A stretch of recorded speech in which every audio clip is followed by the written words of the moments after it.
금융위원회가 발표했습니다. 수도권 규제지역 아파트를 담보로 잡은 다주택자가요, 대출 만기가 돌아와도 4월 17일부터는요 연장을 안 해준다고 합니다. 자, 그런데요, 이 발표 소식 듣고 걱정하시는 분들이 주변에 많이 있습니다. 나도 집 2채인데 큰일 났다, 이런 분들 계시죠? 그런데요, 5대 시중은행 기준으로 다주택자 주택담보대출자 중에서요, 만기 일시 상환, 즉 이자만 내다가 만기에 한꺼번에 갚는 이런 대출 방식, 이게 차지하는 비율이 한은행 기준 0.3%밖에 안 됩니다. 여러분들이 대출을 받았어도 매달 원금하고 이자를 같이 갚는 분할 상환 중이라면요, 당장 이 규제에 해당되지 않습니다. 자, 그럼 별일 아닌 거 아니야? 라고 생각할 수 있는데요, 아닙니다. 이 정책이 진짜 흔드는 거 다주택자 대출만이 아닙니다. 바로 전세 시장에도 큰 영향을 줄 것 같습니다. 지금 전세 사시는 분이라면요, 오늘 영상 끝까지 꼭 보셔야 됩니다. 오늘 영상에서 중요한 3가지를 짚어보겠습니다. 첫 번째는요, 이 정책이 진짜 누구를 겨냥한 건지, 그리고 내가 해당되는지 바로 판단하는 법 알려드리겠습니다. 두 번째, 양도세 중과유예 종료 5월 9일입니다. 이게 대출 규제와 맞물리면서 전세 시장에 무슨 일이 생기게 될지 알아보겠습니다. 마지막 세 번째, 다주택자, 전세 세입자는 그래서 각각 어떻게 해야 하는지 알아보겠습니다. 참고로 이번 대출 규제 실제 시행은요, 4월 17일부터입니다. 16일 전에 만기가 도래하는 대출은요, 기존 규정대로 연장 심사 받을 수 있습니다. 자, 지금부터 같이 보시죠. 오늘 영상 끝까지 보신 분들을 위해서 선물 드립니다. 오늘 내용 쉽고 자세히 정리한 요 전자책, 그리고 핵심만 그림으로 뽑은 요 자료도 무료로 드립니다. 영상 끝까지 보신 후에 아래 고정 댓글 링크 누르시면 볼 수 있습니다. 자, 지금 말씀드릴 내용은요, 여러분들의 이해를 돕기 위해서 사례를 재구성한 겁니다. 박성호 씨 57세입니다. 작년에 28년 다니던 제조업체에서 퇴직하셨습니다. 그런데 문제가 있죠. 국민연금이 65세부터 나옵니다. 아직도 8년이나 남았습니다. 그러면 60세부터 조기 수령이 가능하긴 합니다. 그런데 문제가 있죠.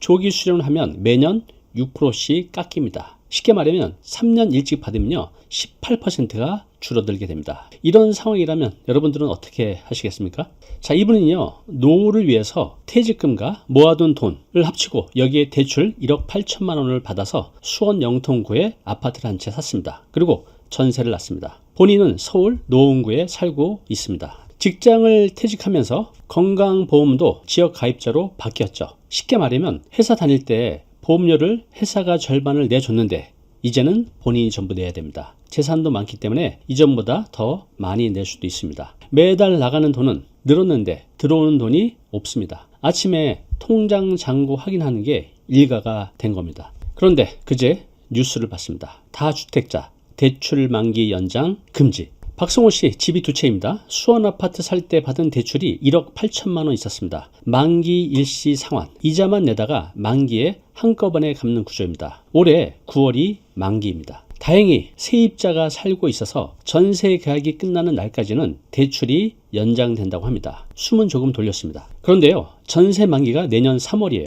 그때까지 1억 8천만 원을 마련해야 합니다. 그렇지 못하면 집을 금매라도 싸게 팔아야 됩니다. 게다가 또 문제가 있죠. 양도세 중과유예 5월 9일이면 끝납니다. 양도세 세금까지 크게 늘어납니다. 박성호 씨 지금 2가지 입장에 동시에 놓여 있는 겁니다. 자, 그러면 박성호 씨 집주인이죠. 대출 시한은 정해져 있고 양도세 시한이 다가오고 있습니다. 여기 세입자도 불안해요. 본인이 전세 살고 있는 집주인도 혹시 다주택자 아닌가 불안해졌습니다. 자, 이분들 어떤 선택을 해야 할까요? 지금 나는 뭐 집도 없는데 무슨 상관이야 라고 생각하시는 분 있으시죠? 다주택자가요, 집을 팔면 그 집에 살던 전세가 사라집니다. 그래서요, 전세로 살고 계신 분한테 오히려 더 직격탄이 될 수 있습니다. 그래서 지금 전세 세입자라면요, 끝까지 보셔야 됩니다. 자, 지금부터 규제 내용을 좀 자세히 보겠습니다. 내용이 조금 복잡한데요, 걱정할 필요 없습니다. 제가 내가 해당되는지 안 되는지 바로 판단하는 방법을 보여드리겠습니다. 자, 이번 규제는요, 다시 말씀드릴게요. 수도권 규제 지역에 있는 아파트입니다. 아파트를 담보로 잡은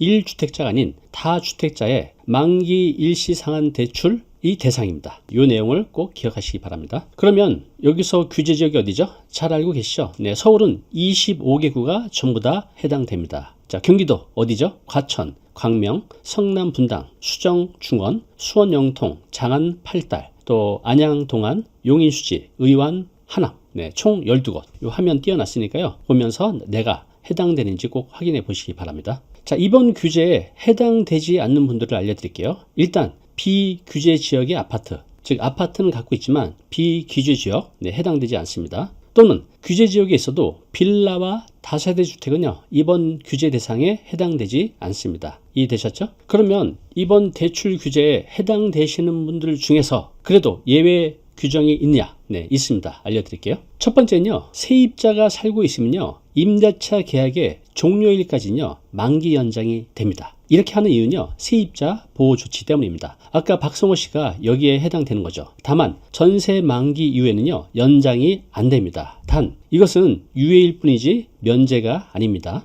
둘째, 즉시 매도하기가 어려운 불가피한 사유가 있는 경우에도 예외적으로 허용합니다. 자, 예를 들면 매도 계약이 이미 체결된 주택, 또 어린이집으로 쓰이는 주택, 또 준공 후 미분양 주택 등은요, 주택 보유수에서 빼줍니다. 자, 여기까지 따라오셨으면 핵심은 딱 하나입니다. 내 대출이 분할 상환이라면 지금 당장은 해당되지 않습니다. 그리고 만기 일시 상환이면요, 해당됩니다. 지금 바로 은행에 전화하셔서 확인을 해보시기 바랍니다. 그러면 진짜 직격탄을 받는 분들은 누구일까요? 바로 주거용 임대사업자입니다. 자, 보겠습니다. 전세를 놓으려고 집을 여러 채 사서 대출을 받으신 분들이 있습니다. 이 대출이 은행 것만 무려 13조 9천억입니다. 이 금융권까지 합치면요, 무려 20조 원 정도 된다고 합니다. 금융당국이요, 수도권에 약 1만 가구 매물 출회를 기대한다는 시장 분석이 나오는데요. 그 대상이 바로 이분들입니다. 자, 이 정책 찬성도 있고 반대도 있습니다. 양쪽 논리를 한번 보겠습니다. 먼저 정부 측,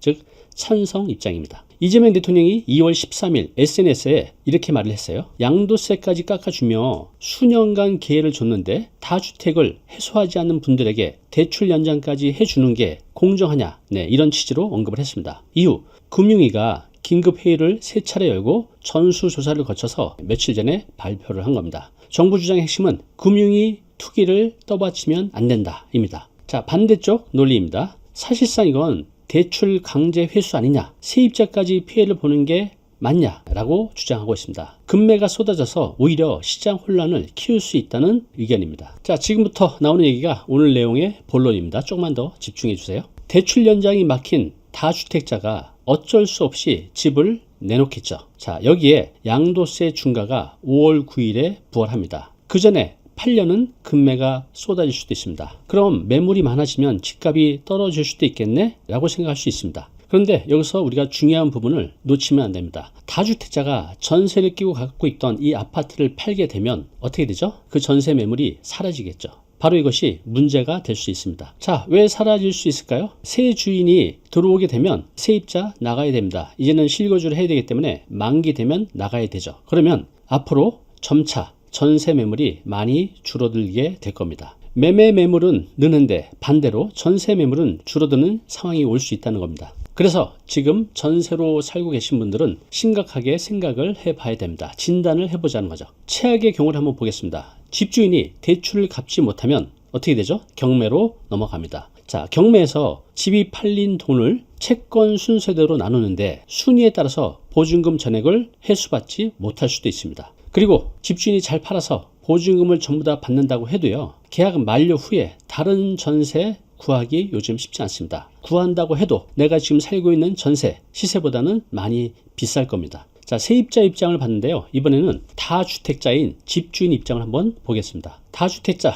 대출 연장 불가, 양도세 중과, 또 지금 서울 아파트 공시가격이 올해 18.67% 올랐습니다. 보유세까지 급등하고 있습니다. 전국 평균은 9.16인데 서울만 유독 높습니다. 자, 이렇게 세 방향에서 동시에 압박이 들어오는 겁니다. 복잡하시죠? 그래서 앞으로 어떻게 될까요? 확정된 건 없지만요, 세 가지 시나리오 예측할 수 있을 것 같습니다. 자, 보겠습니다. 첫 번째 시나리오는요, 조금 낙관적인 겁니다. 다주택자 매물이 무주택자에게 빠르게 넘어가고 새 집주인은요, 기존 세입자 계획을 유지해 줍니다. 정부가 무주택자한테 실거주 의무를 유예해 준 게 이 시나리오를 노린 겁니다. 자, 이 경우 전세 시장의 충격은 제한적입니다. 다만 이게 무조건 집을 사시라는 뜻은 아닙니다. 무주택자도요, 본인의 자금 상황, 대출 조건을 먼저 따져보시기 바랍니다. 두 번째 시나리오입니다. 이게 가능성이 가장 높을 것 같습니다. 자, 일단 매물이 쏟아집니다. 그런데 살 사람이 없어요. 왜요? 무주택자도 대출이자가 무섭습니다. 지금 대출 금리가 많이 올라서 개인과 상황에 따라서 다르지만요. 대출 금리가 연 4에서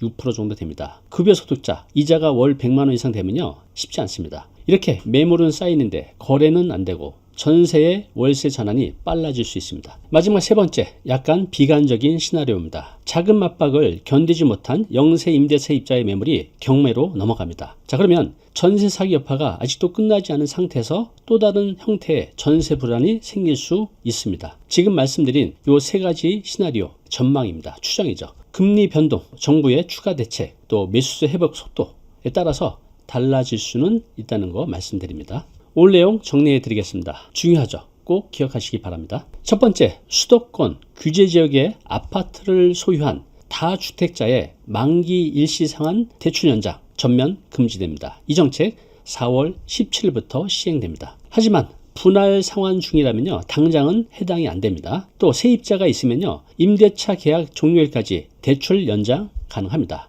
그러나 그 이후 연장 불가입니다. 둘째, 양도세 중과유예 5월 9일로 드디어 종료됩니다. 자, 그렇게 되면요, 조정 대상 지역 기준으로 중과세가 부활하죠. 2주택자 기본세율의 20포인트, 3주택자 이상은 30포인트가 붙습니다. 그리고 장기 보유 특별 공제도요, 전혀 받지 못합니다. 자, 중요한 보완 조치가 하나 있죠. 5월 9일까지 매매 계약을 체결하고 계약금을 지급했다면 강남 서초 송파 용산은요, 계약일부터 4개월, 그 외 조정 대상 지역은요 6개월 안에 잔금 등기를 마치면요 중과가 적용되지 않습니다. 자, 세 번째, 진짜 파급력은요 바로 전세 시장입니다. 다주택자가 집을 내놓으면 전세 매물이 줄어들게 되겠죠. 그 영향은요 세입자 수백만 명에게 넘어갈 수 있습니다. 지금의 상황이 매우 복잡합니다. 또 두렵습니다. 그래서 각자의 상황에 맞게 잘 준비하시기 바랍니다. 오늘의 한 줄 메시지입니다. 정책의 주어는 다주택자인데 목적어는